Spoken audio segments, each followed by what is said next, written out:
Thank you very much. Oh, thank you. Thank you, thank you, thank you. Thank you very much. Thank you, thank you, thank you. Thank you very much. Thank you, thank you. Thank you very much. Thank you, thank you, thank you very much. Thank you, thank you, thank you. Thank you very much. Thank you, thank you, thank you. Why, thank you very much. Thank you, thank you, thank you. You're welcome. Thank you very much. Thank you, thank you, thank you. You're welcome. Thank you very much. Thank you.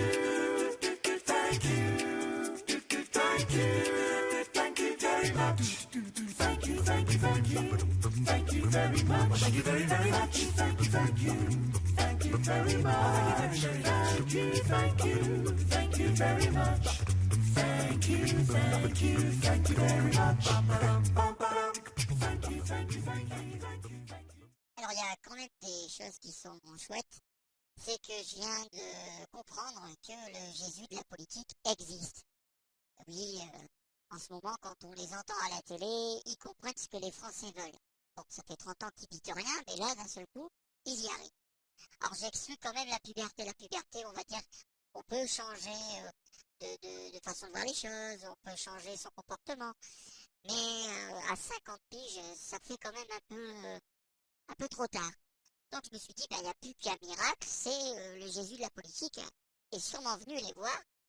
Il a remarqué une chose, c'est que, étant donné qu'il ne comprenait que ce qu'il voulait entendre, hein, il s'est dit, ils ont des oreilles quand même, ils doivent être en fin de vie. Donc, comme pour les pauvres, il leur a distribué du pain, pour les hommes politiques, il leur a distribué des oreilles toutes neuves.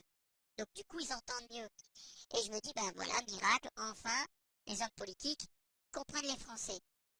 Mais en y réfléchissant bien, en 2005, il n'y avait pas besoin de comprendre les Français, parce qu'il fallait juste lire les résultats du référendum qu'ils avaient mené.